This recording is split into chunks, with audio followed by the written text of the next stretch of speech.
عدل اور اللہ تعالیٰ کی رضا کی تلاش کرنی ہوگی، کیونکہ یہی وہ راستہ ہے جو انسانیت کو خوشحالی اور ترقی کی جانب لے جائے گا۔ یہی وہ اسلامی قیادت ہے جس کی ہمیں آج کی دنیا میں ضرورت ہے۔ چلو یار، آج میں تمہیں ایک ایسی کہانی سناتا ہوں جو صدیوں پرانی ہے، تاریخ کے اوراق میں دبے ہوئے لمحات کی کہانی، اسلامی قیادت کی کہانی، جس کی بنیاد روحانی بصیرت اور عادلانہ حکمرانی پر تھی۔ یہ کوئی عام سی کہانی نہیں ہے، یہ ایک ایسا سفر ہے جو ایمان، جدوجہد اور عظمت سے لبریز ہے۔ یہ ساری کہانی رسول اللہ صلی اللہ علیہ وسلم سے شروع ہوتی ہے۔ سوچو، ایک زمانہ تھا جہاں ظلم و ستم کا راج تھا، جہاں کمزوروں کی آواز دب جاتی تھی، جہاں انصاف کا نام و نشان نہیں تھا۔ پھر ایک نور آیا، ایک ایسا شخص جس نے اللہ کا پیغام لے کر دنیا میں قدم رکھا۔ یہ صرف ایک پیغام نہیں تھا، یہ ایک انقلاب تھا، ایک ایسا انقلاب جو دلوں میں تبدیلی لاتا تھا، جو لوگوں کو ظلم کے خلاف آواز اٹھانے کی ہمت دیتا تھا۔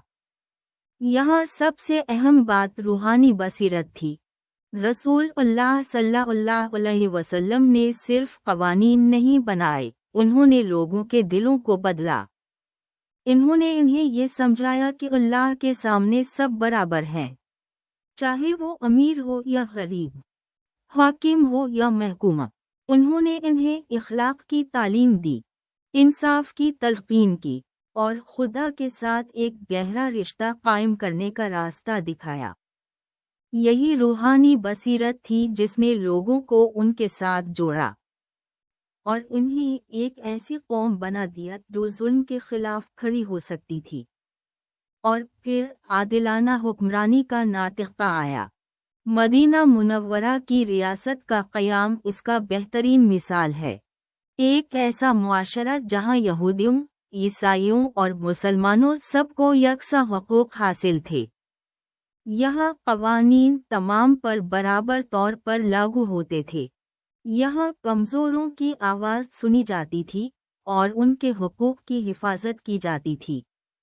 یہی وہ نظام تھا جس نے اسلامی ریاست کی بنیاد رکھی۔ رسول اللہ صلی اللہ علیہ وسلم کے بعد خلفائے راشدین نے انہی اصولوں پر عمل کیا۔ ابو بکر صدیق، عمر فاروق، عثمان غنی اور علی المرتضیٰ، ہر ایک نے اپنی صلاحیتوں اور طریقوں سے اسلامی ریاست کو آگے بڑھایا، انصاف اور عدل کو قائم رکھنے کی کوشش کی۔ ان کی قیادت کا سب سے بڑا وصف یہی تھا کہ وہ اپنے اوپر سے زیادہ اللہ کے آگے جواب دہ تھے۔ انہوں نے اپنے عہدوں کو ذات سے زیادہ عظیم سمجھا اور لوگوں کی فلاح و بہبود کو اپنی اولین ترجیح بنا لیا۔ لیکن تاریخ کے سفر میں کئی موڑ آئے۔ کبھی کبھی اسلامی قیادت نے روحانی بصیرت اور عادلانہ حکمرانی کے راستے سے بھٹک کر اپنی ہی طاقت اور مفاد کے پیچھے دوڑ لگا دی، مگر پھر بھی یہی اصول اسلامی تاریخ کا سنگ بنیاد رہے۔ یہی اصول قوموں اور حکمرانوں کو یاد دلاتے رہے کہ اقتدار کا مقصد صرف طاقت جمع کرنا نہیں، بلکہ عوام کی خدمت کرنا ہے، انصاف قائم کرنا ہے اور اللہ کا خوف اپنا کر چلنا ہے۔ ہم سوچتے ہیں کہ یہ سب کچھ کتنی دور کی بات ہے، لیکن یہی وہ اصول ہیں جو آج بھی ہمیں رہنمائی دے سکتے ہیں۔ آج بھی ہمیں روحانی بصیرت کی ضرورت ہے، ہمیں اللہ سے جڑنے کی ضرورت ہے اور اس کے احکامات پر عمل کرنے کی ضرورت ہے۔ آج بھی ہمیں عادلانہ حکمرانی کی ضرورت ہے، ہمیں کمزوروں کی آواز سننے کی ضرورت ہے اور ان کے حقوق کی حفاظت کرنے کی ضرورت ہے۔ اگر ہماری قیادت روحانی بصیرت سے آراستہ ہو اور وہ عادلانہ حکمرانی پر یقین رکھتی ہو، تو ہم ایک ایسا معاشرہ بنا سکتے ہیں جہاں امن، انصاف اور خوشحالی ہوگی۔ یہ ایک طویل سفر ہے، مگر ناامیدی کی کوئی گنجائش نہیں ہے۔ اگر ہم اللہ کے دیے ہوئے اصولوں پر عمل کریں تو ایک روشن مستقبل کی تعمیر کر سکتے ہیں۔ یہ ایک ایسا سفر ہے جو ہمارے ہاتھوں میں ہے، اور اس کا مقصد اللہ کی رضا اور انسانیت کی خدمت ہے۔ اس لیے یہ کہانی صرف ایک تاریخی واقعہ نہیں، بلکہ ایک جاری عمل ہے، ایک ایسا عمل جس میں ہم سب حصہ دار ہیں۔ چلیں ہم سب مل کر ایسی قیادت کی جستجو کریں جو روحانی بصیرت اور عادلانہ حکمرانی سے آراستہ ہو، اور ایک ایسا معاشرہ بنائے جہاں ہر فرد کا وقار اور حقوق محفوظ ہوں۔ یہی اصل میں اسلامی قیادت کا مطلب ہے۔ چلو یار، بات وہاں تک پہنچی ہے جہاں ہم نے اسلامی قیادت کی بنیاد ہی کو چھوا تھا۔ اب آگے بڑھتے ہیں اور اس موضوع کے دل میں اترتے ہیں جہاں سب سے اہم بات ہے، روحانی بصیرت اور عادلانہ حکمرانی کا باہمی تعلق۔ یہ دو ایسے پہلو ہیں جو اسلامی قیادت کے لیے جیسی جان ہیں۔ ان کے بغیر قیادت کا تصور ہی ادھورا رہ جاتا ہے۔ سوچو، اسلامی تاریخ کا سفر کیا ہے؟ صرف جنگوں اور فتحوں کا نہیں، بلکہ بے مثال انصاف، معاشرتی تبدیلی اور روحانی ارتقاء کا بھی سفر ہے۔ خلیفہ عمر فاروق رضی اللہ عنہ کا ذکر کریں۔ یہ صرف ایک عنوان نہیں ہے، ایک مثال ہے کہ کس طرح روحانی بصیرت سے آراستہ ایک حکمران اپنی رعایا کے حقوق کا کتنا خیال رکھ سکتا ہے۔ ان کی زندگی میں کتنے واقعات ہیں جو آج بھی ہمیں حیران کرتے ہیں۔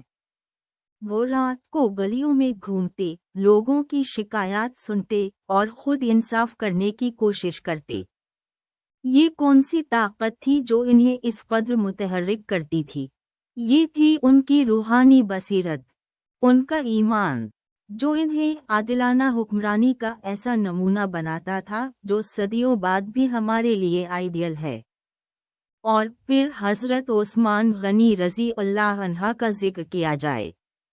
ان کے دور میں بھی انصاف کا بول بالا تھا۔ ان کی فیصلہ سازی کی بنیاد قرآن و سنت تھی، اور وہ ہر فیصلے میں اپنی روحانی بصیرت کا استعمال کرتے تھے۔ یہی بصیرت تھی جو انہیں مختلف مذہبی اور قومی پس منظر والے لوگوں کو ایک مضبوط اور یکجا معاشرے میں لو کر ملا دیتی تھی۔ یہ قادر مطلق سے متعلق ایمان اور ان کے لوگوں کے لیے خالص محبت کی تجلی تھی۔ یہ صرف دو مثالیں ہیں۔ اسلامی تاریخ ایسی ہزاروں مثالوں سے بھری پڑی ہے جہاں روحانی بصیرت اور عادلانہ حکمرانی ہاتھ میں ہاتھ ڈالے چلے آئے ہیں۔ یہ دونوں ایک دوسرے کے مکمل ہیں۔ روحانی بصیرت ہی ایک حکمران کو انصاف اور عدل کا پاسبان بناتی ہے۔ جب ایک حاکم اپنے دین کے قواعد اور اسلامی تعلیمات کی روح سے حکومت کرتا ہے تو وہ واقعی اپنی رعایا کے لیے ایک مثالی لیڈر بن جاتا ہے۔ وہ جس بصیرت اور مفہوم سے کام لے رہا ہے، اس کی وجہ سے وہ فطری طور پر عادلانہ فیصلے لے سکتا ہے۔ دوسری جانب عادلانہ حکمرانی لوگوں میں ایمان اور اعتماد کا مقام بھارتی ہے۔ جب لوگ محسوس کریں کہ ان کے حکمران ان کے حقوق کا تحفظ کر رہے ہیں اور انصاف سے کام لے رہے ہیں، تو وہ خود بھی معاشرے میں انصاف اور عدل کے پاسبان بن جاتے ہیں۔ اس طرح ایک ایسا معاشرہ تعمیر ہوتا ہے جہاں امن اور ترقی کے بہترین امکانات موجود ہوتے۔ لیکن یہاں ایک اہم بات یاد رکھنی چاہیے۔ روحانی بصیرت کوئی ایسا چیز نہیں ہے جو رات ہی رات حاصل ہو جاتی ہے۔ اس کے لیے مسلسل کوشش، تلاش اور علم کی ضرورت ہے۔ ایک حاکم کو اپنی اخلاقیات اور روحانی تربیت پر زیادہ توجہ دینی چاہیے۔ انہیں اپنے آپ کو قرآن و سنت سے جوڑے رکھنا چاہیے اور ہر فیصلے سے پہلے اپنے ضمیر سے مشورہ کرنا چاہیے۔ اور یہی وجہ ہے کہ اسلامی قیادت کا تصور اتنا اہم ہے۔ یہ صرف حکمرانی نہیں بلکہ ایک ایسی قیادت ہے جو روحانی بصیرت اور عادلانہ حکمرانی کے آزاد معیاروں پر مبنی ہو۔ یہ ایک ایسی قیادت ہے جو اپنے لوگوں کے لیے مثال بنے اور انہیں انصاف، امن اور ترقی کا راہ دکھائے۔ اور جب ہم آج کے دور کے چیلنجز کے بارے میں سوچتے ہیں تو ہمیں اس تاریخ سے سبق سیکھنے کی ضرورت ہے تاکہ ہم نئی دنیا میں ایک ایسا روشن مستقبل بنا سکیں جہاں روحانی بصیرت اور عادلانہ حکمرانی ہاتھ میں ہاتھ ڈال کر چلے۔ یہی اصل پیغام ہے جو ہمیں اسلامی تاریخ سے ملتا ہے۔ ارے یار، کہانی یاد آئی، وہ جو ہم اسلامی قیادت، روحانی بصیرت اور عادلانہ حکمرانی پہ بات کر رہے تھے۔ واہ، کیا دلچسپ سفر تھا نا! یاد ہے ہم نے کتنی باتیں کی تھیں، رسول اللہ صلی اللہ علیہ وسلم سے لے کر خلافت راشدہ تک، پھر بات کے ادوار تک۔ اب جب بات ختم ہونے کو ہے نا، تو مجھے ایک الگ سا احساس ہو رہا ہے، جیسے کسی بہت بڑے، بہت وسیع سمندر کا سفر مکمل کر رہے ہوں۔ یہ سفر تو واقعی طویل تھا۔ ہم نے دیکھا کہ کس طرح اسلامی قیادت کا تصور صرف عسکری طاقت یا سیاسی اقتدار تک محدود نہیں تھا۔ یہ تو ایک روحانی سفر بھی تھا، ایک ایسا سفر جس میں روحانی بصیرت کا ہونا اتنا ہی ضروری تھا جتنا کہ عادلانہ حکمرانی۔ رسول اللہ صلی اللہ علیہ وسلم کی ذات ہی اس کی زیبادی مثال تھی۔ انہوں نے صرف ایک ریاست قائم نہیں کی، بلکہ ایک ایسا معاشرہ تعمیر کیا جہاں انصاف، مساوات اور رحمت کا راج تھا۔ وہ خود اپنی قیادت میں ایسے امتیازی نمونے پیش کرتے تھے جو صرف تاریخ کے اوراق میں ہی نہیں بلکہ ہر مسلمان کے دل میں مستقل طور پر زندہ ہیں۔ خلافت راشدہ کے دور کو یاد کریں۔ ابو بکر صدیق، عمر فاروق، عثمان غنی اور علی المرتضیٰ، ہر ایک شخصیت اپنے آپ میں ایک ایسا مینارہ نور تھی جس نے اسلامی قیادت کی روحانی بصیرت اور عادلانہ حکمرانی کے معیارات کو قائم کیا۔ انہوں نے اپنے فیصلوں میں قرآن و سنت کو اپنا اہم ترین رہنمائی کا ذریعہ بنایا۔ انہوں نے مسلمانوں کے حقوق کی حفاظت کی، غریبوں اور کمزوروں کا خیال رکھا، اور ظلم و ستم سے شدید نفرت کا اظہار کیا۔ یہ سب کچھ ان کے روحانی ایمان کی عکاسی کرتا تھا۔ یہ ایک ایسا دور تھا جو اسلامی تاریخ میں سنہری حرفوں سے لکھا گیا ہے۔ لیکن پھر وقت کے ساتھ ساتھ چیزوں میں تبدیلیاں آتی گئیں۔ اسلامی ریاستوں میں سورج اپنی چمک کھونے لگا، قائدوں میں روحانی بصیرت کی کمی نظر آنے لگی، بعض حکمرانوں نے اپنے ذاتی مفادات کو قوم کے مفاد سے اوپر رکھنا شروع کر دیا۔ عادلانہ حکمرانی کمزور ہوتی گئی، اس کے ساتھ ہی فسادات اور تباہی کا سلسلہ شروع ہو گیا۔ یہ وہ مرحلہ تھا جہاں اسلامی قیادت اپنے اصل مقاصد سے ہٹتی نظر آئی۔ تاہم، اس کا مطلب یہ نہیں کہ اسلامی قیادت اپنی روحانی بصیرت اور عادلانہ حکمرانی سے ہمیشہ کے لیے محروم ہو گئی۔ تاریخ میں بہت سے ایسے دور آئے جہاں مسلمان حکمرانوں نے اپنی قیادت میں روحانی بصیرت اور عادلانہ حکمرانی کے مثال قائم کی۔ مغربی افریقہ کے مالی سلطنت کا دور اس کی مثال ہے، جہاں علماء کی رائے سے بڑا کوئی فیصلہ نہیں کیا جاتا تھا۔ یہ ایک دور تھا جس میں علم، فکر اور فنون کا بہت بڑا اظہار ہوا۔ آخر میں، یہ کہنا ضروری ہے کہ اسلامی قیادت ایک مسلسل ترقی پذیر عمل ہے۔ یہ ایک ایسا سفر ہے جو ہمیشہ چلتا رہتا ہے، کبھی سورج طلوع ہوتا ہے تو کبھی غروب۔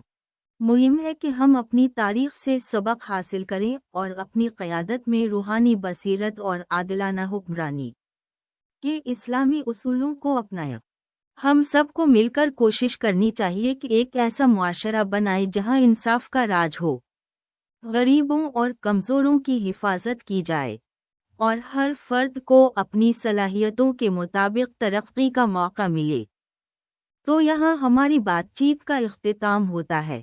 میں امید کرتا ہوں کہ آپ کو یہ سفر اتنا ہی دلچسپ لگا ہوگا جتنا مجھے۔ یہ ایک ایسا سفر تھا جس نے ہمیں اسلامی قیادت کے مختلف پہلوؤں سے آگاہ کیا ہے۔ آئے ہم سب مل کر اسلامی قیادت کی روحانی بصیرت اور عادلانہ حکمرانی کو اپنے زندگیوں میں عمل میں لائیں۔ کیا آپ بھی ایسے ہی سوچتے ہیں؟ ارے دوستو، آج ہم ایک بہت ہی دلچسپ موضوع پر بات کریں گے جو ہر مسلمان کے لیے انتہائی اہمیت کا حامل ہے: اسلامی قیادت، اور یہ کیسے روحانی بصیرت اور عادلانہ حکمرانی سے جڑی ہوئی ہے۔ تو اسلامی قیادت، روحانی بصیرت اور عادلانہ حکمرانی آج کے مسلمانوں کو کیا سکھاتا ہے؟ آئیے غور کریں، سوچیے۔ ہمارے پیارے نبی صلی اللہ علیہ وسلم کی زندگی کا ہر لمحہ ہی ایک ایسا سبق ہے جو ہمیں آج بھی رہنمائی فراہم کرتا ہے۔ انہوں نے ایک ایسے معاشرے کی بنیاد رکھی جہاں انصاف، مساوات اور رحمت کا بول بالا تھا۔ وہ صرف ایک مذہبی پیشوا نہیں تھے بلکہ ایک ایسے حکمران تھے جنہوں نے اپنی حکمرانی کو روحانی بصیرت سے ہم آہنگ کیا۔ ان کی زندگی میں ہمیں عادلانہ حکمرانی کی بہترین مثال ملتی ہے۔ کاش یہ بات ہر دور کے حکمرانوں کو سمجھ آ جاتی۔ یہ سبق اسلامی تاریخ کے صفحات میں بھی بار بار ملتا ہے۔ خلیفہ عمر الف ر واو قاف کی مثال لیں۔ انہوں نے کس طرح عادلانہ فیصلے کر کے لوگوں کو مساوات اور انصاف کا احساس دلایا تھا۔ انہیں ایک عام شخص کی طرح سادہ زندگی گزارنے کا جذبہ بھی تھا۔ وہ بادشاہوں جیسی زندگی بسر کرنے سے کبھی گریز نہیں کرتے تھے۔